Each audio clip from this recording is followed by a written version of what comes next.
Neural networks are good for learning lots of different types of patterns. To give an example of how this would work, imagine you had a 4-pixel camera. So not 4 megapixels, but just 4 pixels. And it was only black and white. And you wanted to go around and take pictures of things and determine automatically then whether these pictures were of a solid all white or all dark image, a vertical line, or a diagonal line, or a horizontal line. This is tricky because you can't do this with simple rules about the brightness of the pixels. Both of these are horizontal lines, but if you tried to make a rule about which pixel was bright and which was dark, you wouldn't be able to do it. So to do this with the neural network, you start by taking all of your inputs, in this case our 4 pixels, and you break them out into input neurons. And you assign a number to each of these depending on the brightness or darkness of the pixel. +1 is all the way white, -1 is all the way black, and then gray is 0, right in the middle.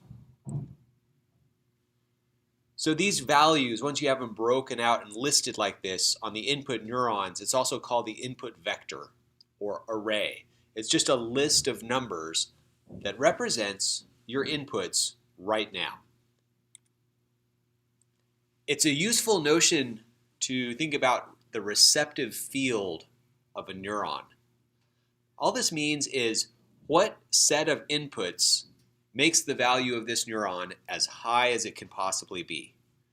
For input neurons, this is pretty easy. Each one is associated with just 1 pixel, and when that pixel is all the way white, the value of that input neuron is as high as it can go. The black and white checkered areas show pixels that an input neuron doesn't care about. If they're all the way white or all the way black, it still doesn't affect the value of that input neuron at all. Now, to build a neural network, we create a neuron. The first thing this does is it adds up all of the values of the input neurons. So in this case, if we add up all of those values, we get a 0.5. Now to complicate things just a little bit, each of the connections are weighted, meaning they're multiplied by a number. That number can be 1 or -1 or anything in between. So for instance, if something has a weight of -1, it's multiplied and you get the negative of it, and that's added in. If something has a weight of 0, then it's effectively ignored. So here's what those weighted connections might look like.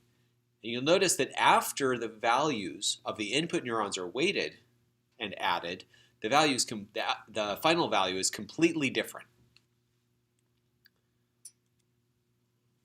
Graphically, it's convenient to represent these weights as white links being positive weights, black links being negative weights, and the thickness of the line is roughly proportional to the magnitude of the weight. Then, after you add the weighted input neurons, they get squashed. And I'll show you what that means. You have a sigmoid squashing function. Sigmoid just means S-shaped. And what this does is you put a value in, let's say 0.5, and you run a vertical line up to your sigmoid and then a horizontal line over from where it crosses. And then where that hits the y-axis, that's the output of your function. So in this case, slightly less than 0.5. It's pretty close. As your input number gets larger, your output number also gets larger but more slowly. And eventually, no matter how big the number you put in, the answer is always less than 1. Similarly, when you go negative, the answer is always greater than -1. So this ensures that that neuron's value never gets outside of the range of +1 to -1, which is helpful for keeping the computations in the neural network bounded and stable. So after you sum the weighted values of the neurons and squash the result, you get the output. In this case, 0.746. That is a neuron. So we can collapse all that down, and this is a neuron that does a weighted sum and squash the result. And now instead of just one of those, assume you have a whole bunch. There are 4 shown here, but there could be 400 or 4 million. Now to keep our picture clear, we'll assume for now that the weights are either +1, white lines, -1, black lines, or 0, in which case they're missing entirely. But in actuality, all of these neurons that we created are each attached to all of the input neurons, and they all have some weight between -1 and +1.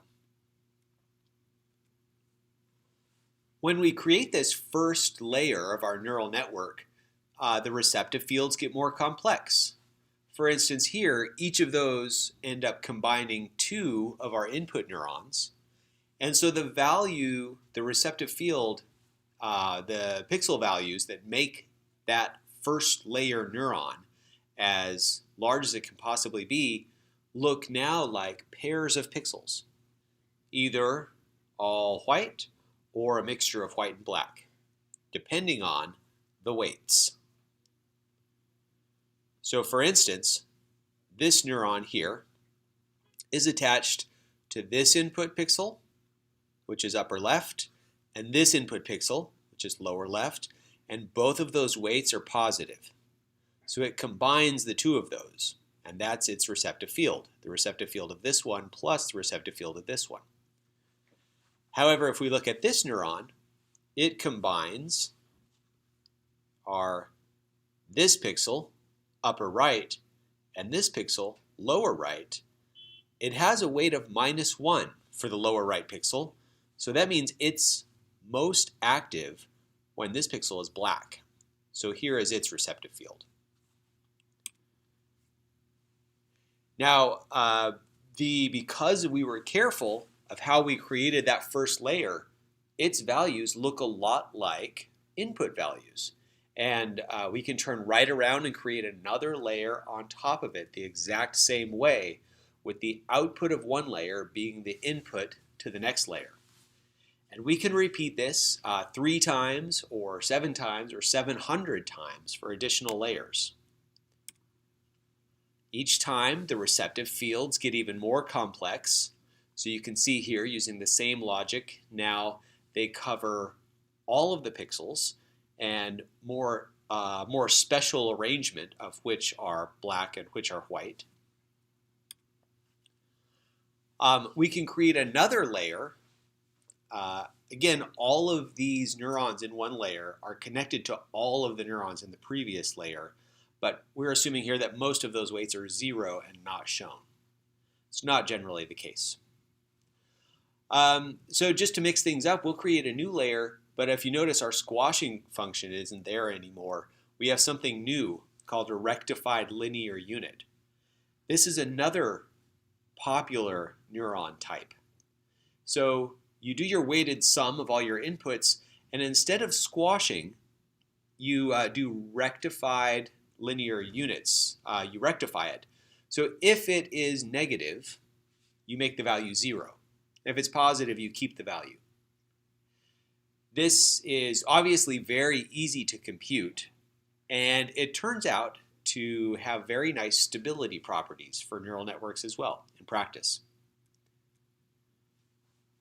So after we do this, because some of our weights are positive and some are negative, connecting to those rectified linear units, we get receptive fields and their opposites.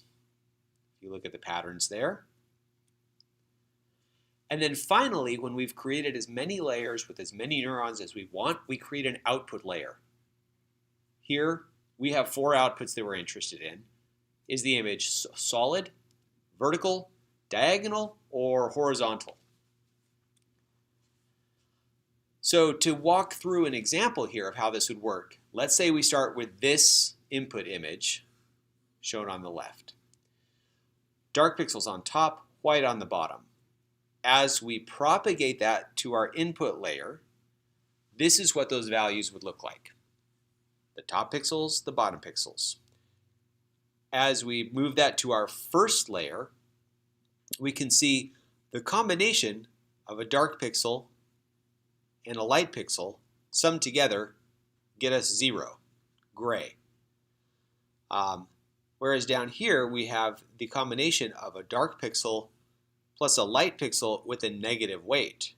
So that gets us a value of -1 there, which makes sense because if we look at the receptive field here, upper left pixel white, lower left pixel black, it's the exact opposite of the input that we're getting. And so we would expect its value to be as low as possible, -1.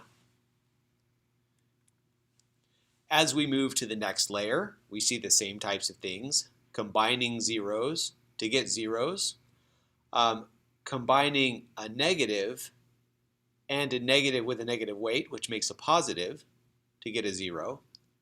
And here we have combining two negatives to get a negative. So again, you'll notice the receptive field of this is exactly the inverse of our input.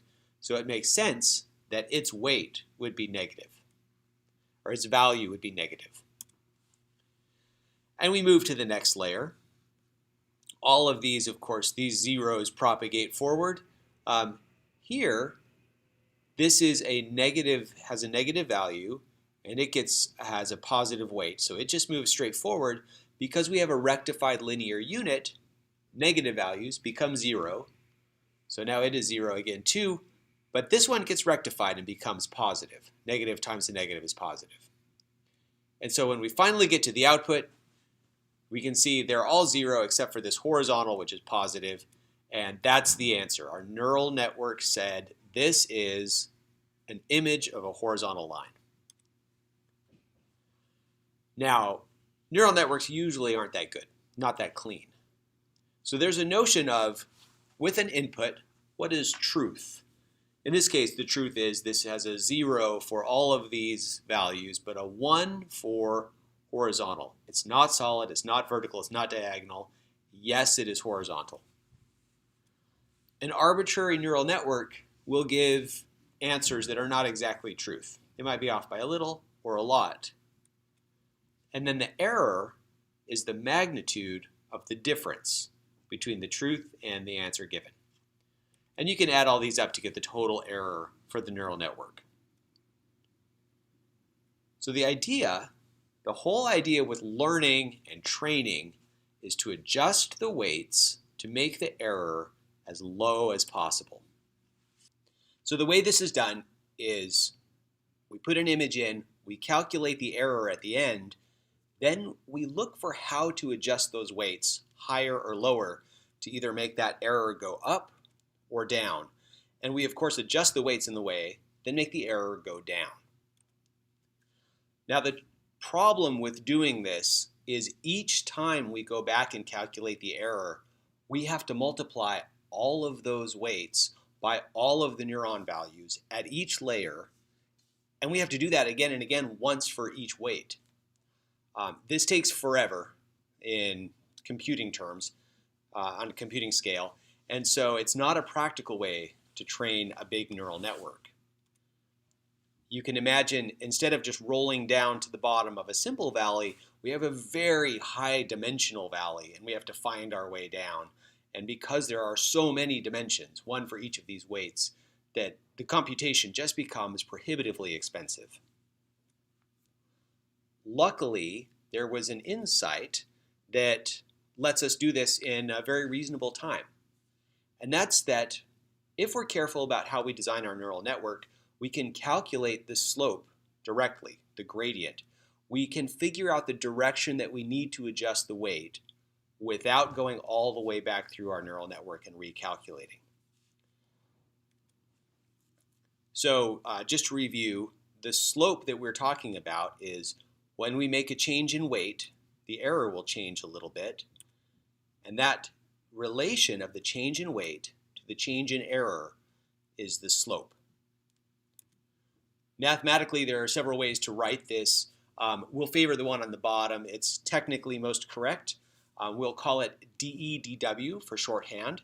Every time you see it, just think the change in error when I change a weight, or the change in the thing on the top when I change the thing on the bottom. This does get into a little bit of calculus. We do take derivatives. That's how we calculate slope. If it's new to you, I strongly recommend a good semester of calculus just because the concepts are so universal. And a lot of them have very nice physical interpretations, which I find very appealing. But don't worry. Otherwise, just gloss over this and pay attention to the rest, and you'll get a general sense for how this works. So in this case, if we change the weight by +1, the error changes by -2, which gives us a slope of -2. That tells us the direction that we should adjust our weight and how much we should adjust it to bring the error down. Now to do this, you have to know what your error function is. So assume we had an error function that was the square of the weight, and you can see that our weight is right at -1. So the first thing we do is we take the derivative, change in error, divided by change in weight, dE dw. The derivative of weight squared is 2 times the weight. And so we plug in our weight of -1, and we get a slope, dE dw, of -2. Now the other trick that lets us do this with deep neural networks is chaining. And to show you how this works, imagine a very simple trivial neural network with just one hidden layer, one input layer, one output layer, and one weight connecting each of them. So it's obvious to see that the value y is just the value x times the weight connecting them, w1. So if we change w1 a little bit, we just take the derivative of y with respect to w1, and we get x. The slope is x. If I change w1 by a little bit, then y will change by x times the size of that adjustment. Similarly, for the next step, we can see that e is just the value y times the weight w2. And so when we calculate dE dy, it's just w2. Because this network is so simple, we can calculate from one end to the other. X times w1 times w2 is the error e. And so if we want to calculate how much will the error change if I change w1, we just take the derivative of that with respect to w1 and get x times w2. So this illustrates, you can see here now, that what we just calculated is actually the product of our first derivative that we took, the dy dw1, times the derivative for the next step, dE dy, multiplied together. This is chaining. You can calculate the slope of each tiny step and then multiply all of those together to get the slope of the full chain, the derivative of the full chain. So in a deeper neural network, what this would look like is if I want to know how much the error will change if I adjust a weight that's deep in the network, I just calculate the derivative of each tiny little step all the way back to the weight that I'm trying to calculate, and then multiply them all together. This computationally is many, many times cheaper than what we had to do before of recalculating the error for the whole neural network for every weight. Now, in the neural network that we've created, there are several types of backpropagation we have to do. There are several operations we have to do. For each one of those, we have to be able to calculate the slope. So for the first one is just a weighted connection between two neurons, A and B. So let's assume we know the change in error with respect to B. We want to know the change in error with respect to A.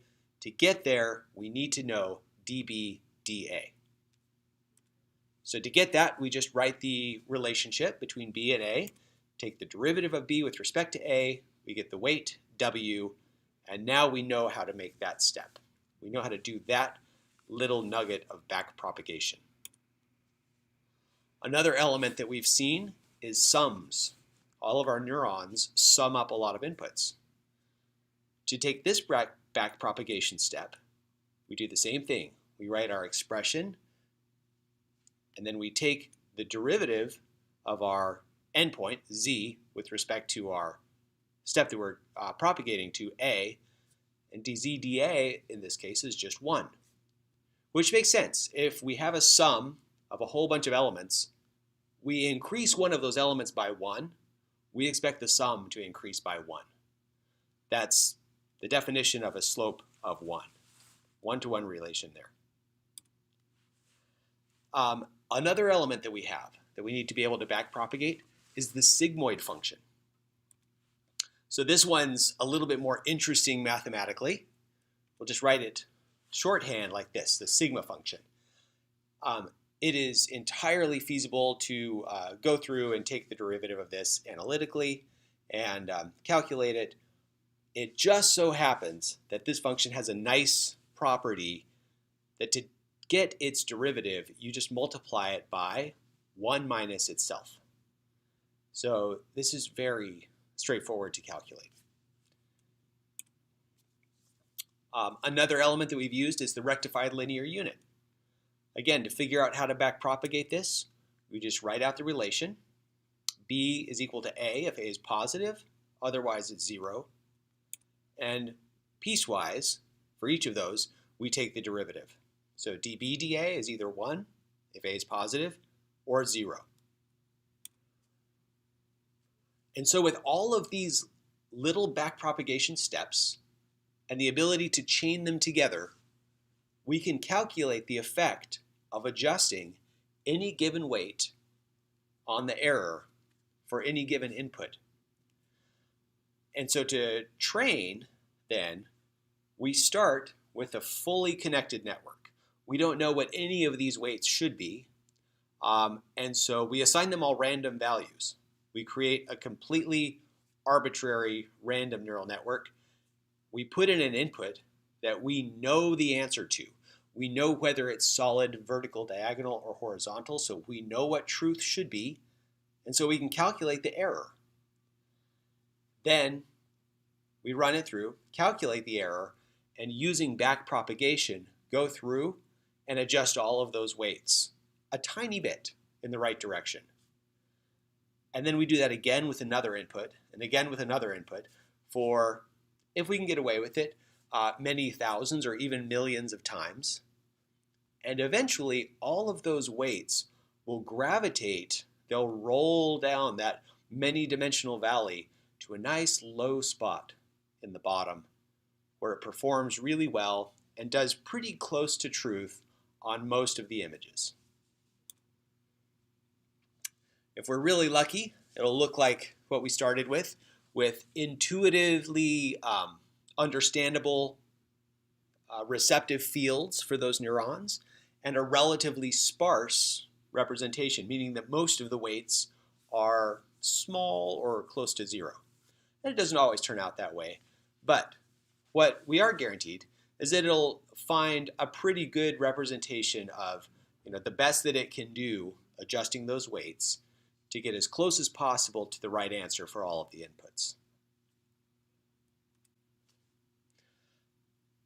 So what we've covered is just a very basic introduction to the principles behind neural networks. I haven't told you quite enough to be able to go out and build one of your own, but if you're feeling motivated to do so, I highly encourage it. Here are a few resources that you'll find useful. You'll want to go and learn about bias neurons. Dropout is a useful training tool. There are several resources available from Andrej Karpathy, who is an expert in neural networks and great at teaching about it. Also, there's a fantastic article called The Black Magic of Deep Learning that just has a bunch of practical from the trenches tips on how to get them working well. If you found this useful, I highly encourage you to visit my blog and check out several other How It Works style posts. And the links for these slides you can get as well to use however you like. There's also a link to them down in the comments section. Thanks for listening.